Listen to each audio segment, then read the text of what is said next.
Hello सभी को मेरा नमस्कार।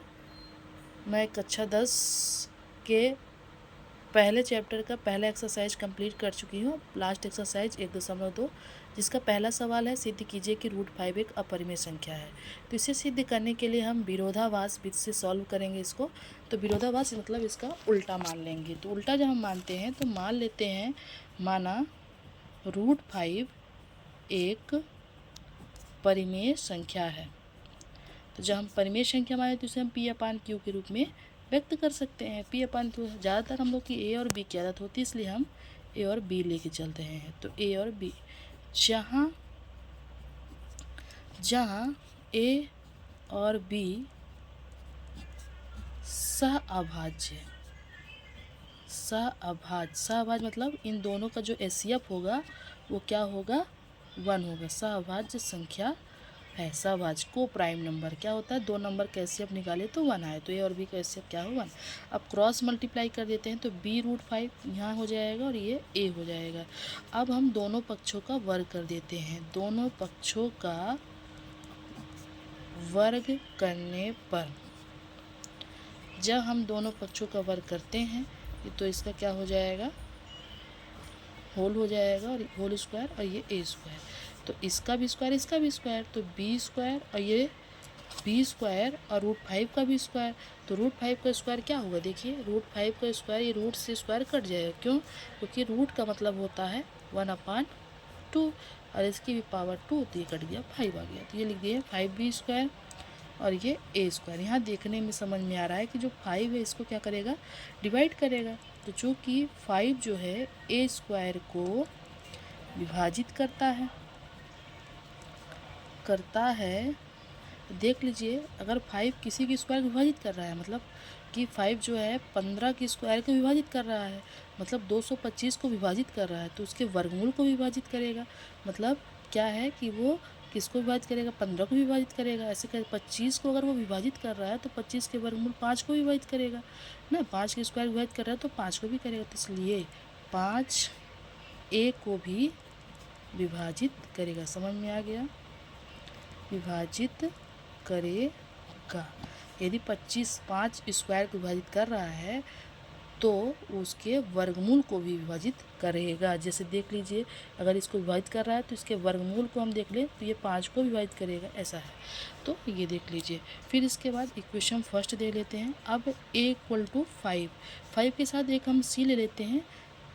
तो जहाँ C एक पूर्णांक है, अब हम क्या करते हैं, फिर से दोनों पक्षों का वर्ग कर देते हैं। दोनों पक्षों का वर्ग करने पर, जब हम वर्ग करेंगे तो ये A स्क्वायर और इसका भी होल स्क्वायर, तो A स्क्वायर हुआ।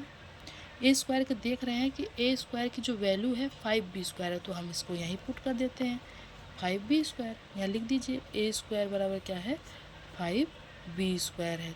तो हमने लिख दिया 5B स्क्वायर। अब ये 5 का स्क्वायर 25 और ये C स्क्वायर। ओके, देख रहे हैं 5 इसको डिवाइड करेगा तो काट देते हैं। ओके, और ये B स्क्वायर बराबर आ जाएगा 5C स्क्वायर। यहाँ देखने में समझ में क्या आ रहा है कि B जो है, ये जो 5 है ये B क्या करेगा, विभाजित करेगा। 5 नीचे आ जाएगा तो B को विभाजित करेगा।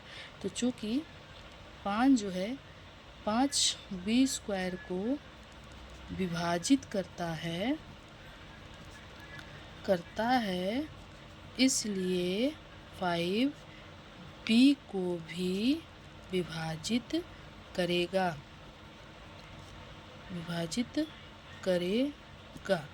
ये हो जाएगा समीकरण 2। देख रहे हैं समीकरण 1 और 2 से कि 5 जो है A को विभाजित करता है, और 5 B को विभाजित करता है। समीकरण 1 व 2 से स्पष्ट है। देख लीजिए कि 5 A को विभाजित करता है 5 B को, लेकिन हमने क्या माना था कि A और B का जो HCF आएगा 1 आएगा, लेकिन यहाँ क्या आ गया, 5 आ गया। तो ये हमारा मानना तो गलत हो गया। तो हम लिख देते हैं समीकरण 1 व 2 से स्पष्ट है कि 5 A और B दोनों को विभाजित करता है, इसलिए हमारा मानना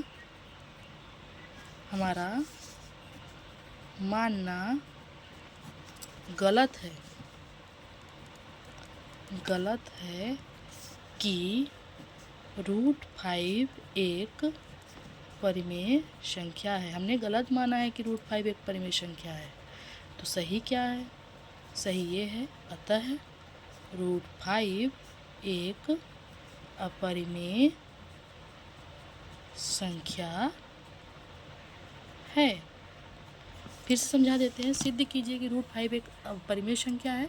तो इसे हम विरोधाभास से हल करें हैं। तो मान लेते हैं विरोधाभास है तो उसको उल्टा मानेंगे, तो अपरिमेय है तो परिमेय मान लिए।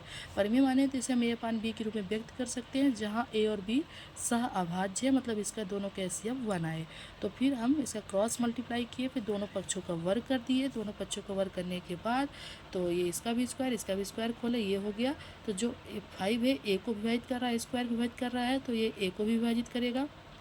ठीक है। फिर इसके बाद a बराबर 5 माने c ले लिए, c जहाँ पूर्णांक है, दोनों पक्षों का वर्ग किए, a की वैल्यू रख दिए, ये हो गया b जो हो गया b² 5c²।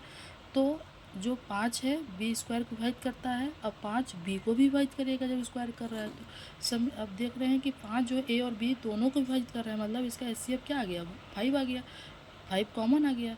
तो वही चीज़ है, यहाँ हम 1 माने लेकिन 5 आया। तो समीकरण 1 व 2 से स्पष्ट है कि 5 a और b दोनों को विभाजित करता है, इसलिए हमारा मानना गलत है कि √5 एक परिमेय संख्या है, अतः √5 एक अपरिमेय संख्या है।